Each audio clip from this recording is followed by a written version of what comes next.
Hello, everybody. This is Eugenia Arébalo, Lucía Galan, Eugenia Dell'Osa, and we are going to talk about the Sapir-Whorf hypothesis. This is also known as the hypothesis of linguistic relativity. It talks about the interdependence of language and thought. To make it clear, this hypothesis makes the claim that the structure of the language one habitually uses influences the manner in which one thinks or behaves. So we will discuss different forms this hypothesis has later on, but first let's discuss who the linguists involved in this hypothesis were. We're going to talk about Sapir, Edward Sapir, and Benjamin Lee Whorf. They were both American, and there are some interesting facts about them. Benjamin Whorf was a chemical engineer, and he started getting interested in anthropological linguistics later on after becoming an engineer. And he was a student of Sapir's at the University of Yale. They were both interested in American Indian languages, and they studied them together. All right, so in order to define this hypothesis, we must make a distinction between the strong version, also known as linguistic determinism, and the weak version, linguistic relativity. Linguistic determinism claims that language determines thought. So according to Sapir, our worldview is completely determined by the language we speak. So there are no two languages that are similar enough in order to represent the same reality. So in this view, there are as many realities as there are languages. According to these authors, we perceive only what language allows us to perceive. So language limits our view of the world. According to Whorf, real translation is not possible. He claimed that in order to learn new cultures, we should completely abandon our structures and acquire the ones of that second language. This view brought about some controversy, as Kramsch claimed, because it could be inferred that only certain cultures could access thought such as scientific thought. So in general, this view was rejected by linguists. However, the weak version, linguistic relativity, was generally accepted by sociolinguists. And this view claims that language influences rather than determines perception, thoughts, and even our behavior. So the categories provided by language may favor certain ways of perceiving the world or our reality. In this weak version, translation is possible across languages, and according to Kramsch, this could be supported by the fact that Whorf was able to theorize and explain the thought processes of Native American languages.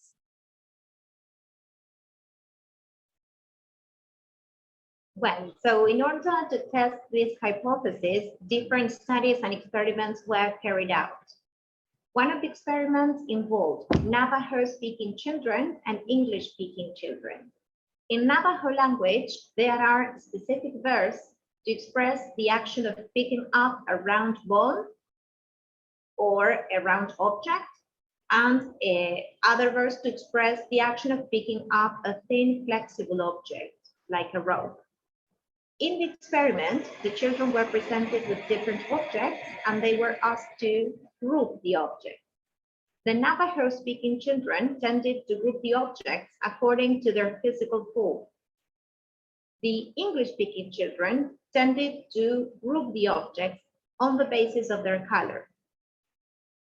Whorf also studied the conception of time in Hopi language and in English language, and how this conception is encoded in their languages. For Hopi people, time is conceived as intensity and duration. The Hopi language does not regard time as a measurable length, but as a relation between two events. In contrast, in English language, time is conceived as a linear sequence of events in a system of past, present, and future tenses.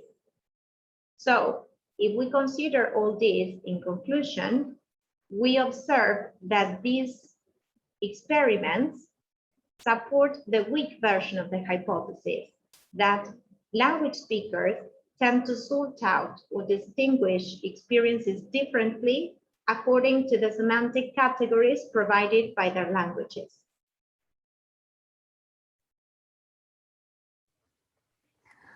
Well, how is it that we can relate this to our field, to the ELT field? The first thing we need to take into account is that when talking about a language, we need to think of the identity our students relate to this language, the identity our students bring of this language, how they feel identified with their own language. The idea is that we are going to relate language, thought, and culture together as a benefit of language learning. The final purpose when teaching a language is communication. So we need to have the language, the thought, and the culture together as a means to communicate. So when teaching a language, we not only work on the linguistic competence, but also on the social-linguistic competence where we are adding this intercultural competence. This is what we are developing when teaching a foreign language, a new language, an additional language. So we're working with language and culture together. And we thought of literature as the means to transfer this knowledge on a new culture. So the cultural input we bring into the foreign language classroom is through literature. And there are different things we want to recommend to you right now. We have a short story where this case of the awareness of the identity one has of its own language or their own language and the barrier it builds with the new language. In No Speak English, a short story written by Sandra Cisneros from her book, The House on Mango Street, where we have a Latin American woman who speaks no English and finds the barrier of putting her message across and all the cultural baggage she brings with this. And if you're looking for something to watch, we recommend Arrival. This is a science fiction film that follows a linguist who is appointed by the government to try and work out the language of some aliens who arrived on Earth, and how learning that new language changes her perception and her view of the world and of time too. Here is the bibliography if you're interested in reading some more about this topic. Good, and on this final slide, we added a comic strip which we found interesting and is connected also to the topic we dealt with. So thank you for watching this video, and we hope that it was interesting for you. Thank you. Thank you.